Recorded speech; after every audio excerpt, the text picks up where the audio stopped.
नमस्कार, आप देख रहे हैं सत्ता की परख और मैं हूं आपके साथ साक्षी निर्वाणी। मेरठ के लोहिया नगर स्थित एक आवासीय कॉलोनी में विस्फोट के कारण भगदड़ मच गई। लोग कुछ हादसा समझकर बाहर निकले तो कुछ इसे भूकंप समझने लगे। मौके पर पहुंचने पर लोगों को घटना की जानकारी हुई। घटना की सूचना के बाद पहुंची पुलिस ने रेस्क्यू ऑपरेशन शुरू कराया और मलबा हटाकर नीचे दबे तकरीबन 10 लोगों को मेडिकल भेजा। विस्फोट का धमाका इतना तेज था कि जिस मकान में फैक्ट्री चल रही थी उसके पास ही आसपास के 2-3 मकान पूरी तरह से धराशायी हो गए। जिला प्रशासन के हादसे में 4 लोगों की मौत की पुष्टि की है, वहीं 6 लोग गंभीर रूप से घायल हो गए। उन्हें उपचार के लिए मेडिकल कॉलेज में भर्ती करा दिया गया है।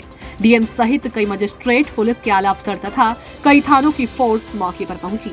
डीएम दीपक मीणा के अनुसार पटाखा फैक्ट्री जैसी बात सामने नहीं आई है। मौके से काफी मात्रा में साबुन बिखरा मिला, जिसकी जांच कराई जा रही है। हादसे की सूचना पर ऊर्जा राज्य मंत्री सोमेंद्र तोमर भी मौके पर पहुंचे और आवासीय कॉलोनी में चल रही फैक्ट्री की जांच कराने के बाद कार्रवाई का आश्वासन दिया। गाजियाबाद से एनडीआरएफ की टीम डॉग स्क्वाड के साथ अब रेस्क्यू के लिए मौके पर पहुंची है। उधर बुलंदशहर के दौरे पर आए मुख्यमंत्री योगी आदित्यनाथ ने घटना का संज्ञान लेते हुए घटना की जांच कर अधिकारियों से रिपोर्ट मांगी है। पुलिस के मुताबिक नौचंदी थाना क्षेत्र के रहने वाले संजय गुप्ता का लोहिया नगर में 2 मंजिला भवन है। बताया जाता है कि संजय गुप्ता ने भवन का ग्राउंड फ्लोर आलोक रस्तोगी को किराए पर दिया हुआ था, जिसमें वह साबुन फैक्ट्री चला रहा था।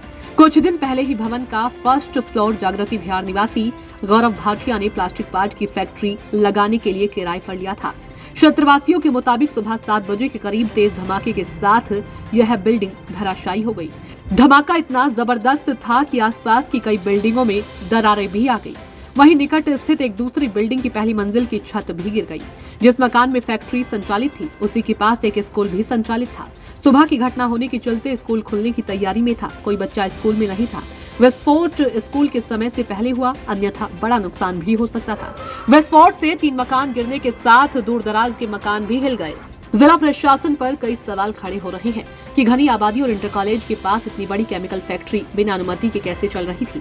फैक्ट्री में विद्युत विभाग के द्वारा कनेक्शन दिया गया था, इसकी कैसी अनुमति मिली, किसने अनुमति दी, कौन से विभाग की अनुमति थी, यह सब जांच का विषय है। पुलिस प्रशासन का मानना है कि धमाका कंप्रेसर फटने अथवा केमिकल रिएक्शन होने या फिर किसी गैस सिलेंडर फटने के कारण हुआ है।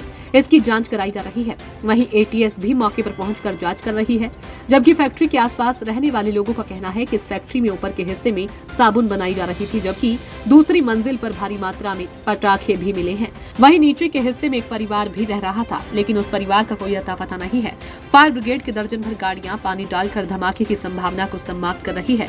डीएम दीपक मीणा व सिटी मजिस्ट्रेट समेत सभी अधिकारी मौके पर पहुंचे। वहीं मौके पर भारी संख्या में भीड़ मौजूद है। राहत बचाव करने के लिए एनडीआरएफ को भी मौके पर बुलाया गया है। एटीएस की टीम की प्रारंभिक जांच में मौके से विस्फोटक सामग्री मिलने की पुष्टि हुई है। एटीएस ने मौके से मिली सामग्री को बच्चों की बंदूक में लगने वाली मिसाइल माना है। देखिए सत्ता की परख के लिए शाहिद खान की रिपोर्ट। जी सर, लोहिया नगर में इसमें जो लोग इंजर्ड थे उसमें से 4 लोगों के जो मेल अडल्ट हैं उनकी डेथ की पुष्टि हुई है। बाकी लोग आउट ऑफ डेंजर हैं। जो 4 लोग हैं उनकी कोई शिनाख्त करने के लिए अभी है नहीं, जिससे प्रथम दृष्टया यही लगता है कि जो लेबर क्लास की यहाँ पे वर्क कर रही थी वही ये 4 लोग हैं। बाकी जो इंजर्ड हैं उनके परिवार वाले और सभी लोग वहाँ पहुँच गए और सभी लोग सुरक्षित हैं।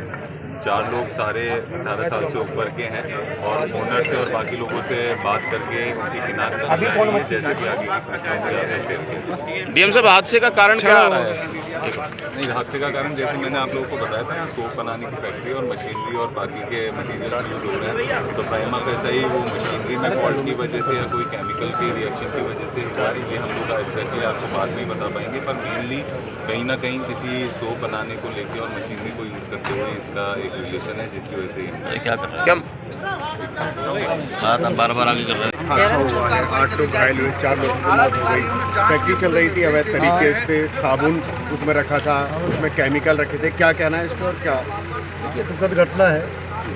हम लोग देखते हैं कि जो नई कॉलोनी डेवलप होती है, नई कॉलोनी बनती है, उनमें कुछ लोग बिना अनुमति के इस तरह की वैसी गतिविधियाँ चलाते हैं, जिसका नुकसान आम जनमानस को होता है। इसी तरह की ये घटना है। यहाँ पर भी ये रेजिडेंशियल एरिया है और इसमें जिस तरह से बताया साबुन बनाने का काम यहाँ होता था, जिसके कारण अभी तो जांच होने के बाद पता चलेगा कि सही कारण क्या है। लेकिन मैं इतना जरूर कह सकता हूँ कि प्रशासन के स्तर पर हम लोग जांच कराकर जहाँ भी आवासीय क्षेत्र में इस तरह की गतिविधियाँ चल रही हैं हम लोग उन पर कार्रवाई करेंगे।